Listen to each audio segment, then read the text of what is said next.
Assalamualaikum warahmatullahi wabarakatuh sa lahat ng aking mga kapatid sa pananampalatayang Islam at magandang gabi rin po sa lahat ng ating manonood, Muslim man o hindi. Ngayon po ay day 41 at welcome sa ating araw-araw na pagbabasa ng banal na Quran sa wikang Filipino.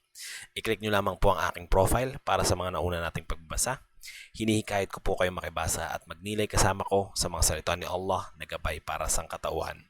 Ipagpapatuloy po natin ito kung saan po tayo nagtapos kahapon. A'udhu billahi minasyaitonir rajim. Bismillahirrahmanirrahim. Suratul An'am, ang mga pastuling hayop. Sa ngalan ni Allah, ang maawain, ang mahabagin. Ang papuri ay para kay Allah na lumikha ng kalangitan at lupa, na lumikha ng kadiliman at liwanag. Ngunit ang mga hindi nananampalataya sa kanilang Panginoon ay nagtatambal. Siya ang lumikha sa inyo mula sa putik at nagtakda ng panahon at takdang oras na siya lamang ang nakaalam, ngunit kayo pa rin ay nakikipagtalo. Siya si Allah sa kalangitan at sa lupa. Nalalaman niya ang inyong lihim at inihahayag. Nalalaman niya ang inyong mga inani. Walang dumarating na tanda mula sa mga tanda ng kanilang Panginoon, liban na lamang na ito ay kanilang tinalikuran. Pinasinungalingan nila ang katotohanan nang ito ay dumating sa kanila, ngunit darating sa kanila ang balita ng kung anumang pinagtatawanan nila. Hindi ba nila nakita kung ilan ang winasak namin na nauna sa kanilang mga henerasyon na inilagay namin sa lupa na hindi tulad sa pagkakalagay namin sa inyo? Kami ay nagpadala sa kanila ng ulan mula sa langit at ilog na dumadaloy sa ilalim nila. Winasak namin sila dahil sa kanilang mga kasalanan at nagpasibol ng iba pang bagong henerasyon. Kahit pa magpahayag kami sa iyo, O Muhammad, na nakasulat na kapahayagan at hahawakan nila ito sa kanilang mga kamay, ay sasabihin pa rin ng mga hindi nananampalataya, ito ay malinaw na salamang kalamang. Sinabi nila, kung ibinaba lamang sa kanya ang isang anghel, ngunit kung kami ay magpapadala ng anghel, ay katiyakang napagdesisyonan na ang bagay na yaon at sila ay hindi na palulugitan. Kung ginawa man namin siyang isang anghel, ay dinulot namin na siya ay maghugis tao at dadamitan namin sila ng kung anumang ipinangdamit nila sa kanilang mga sarili at lalo silang malilito. Pinagtawanan din ang mga sugo na nauna sa iyo, ngunit yaong mga nanghamak sa kanila ay binalot ng anumang pinagtatawanan nila.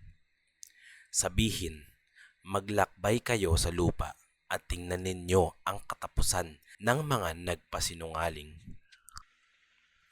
Sabihin, kanino ang pagmamayari ng kalangitan at lupa? Sabihin, kay Allah.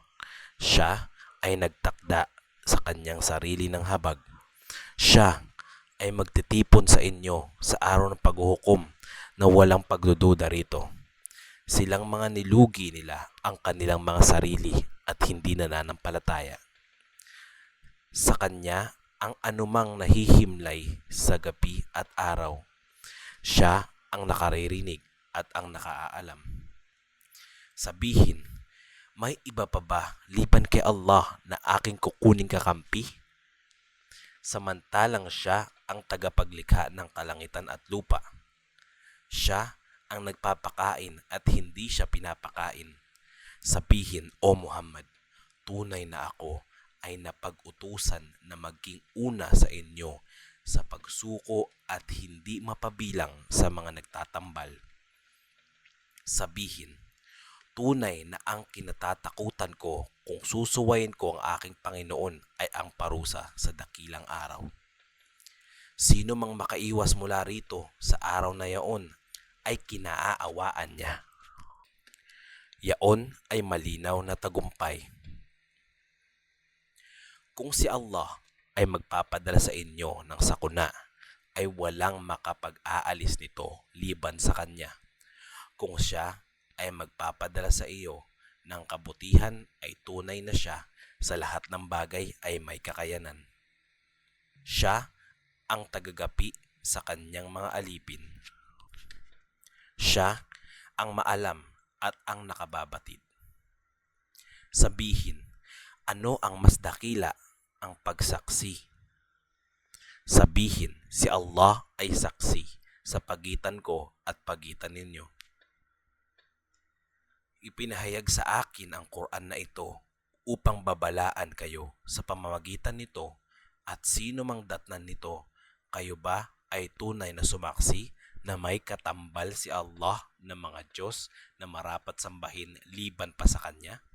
Sabihin, ako ay hindi sasaksi. Sabihin, tunay na siya ay nag-iisang Diyos lamang, at ako ay walang kinalaman sa itinatambal ninyo. Yaong mga binigyan namin ng kasulutan ay nakakakilala rito, tulad ng pagkakakilala nila sa kanilang sariling mga anak. Yaong mga nilugi nila ang kanilang mga sarili ay hindi nananampalataya. Hanggang dito na lamang po muna. Inshallah, bukas po natin pagpapatuloy ang karugtong nito. Maraming salamat po sa pakibasa at pakikinig. Gantimpalaan nawa tayo ni Allah. Assalamualaikum warahmatullahi wabarakatuh.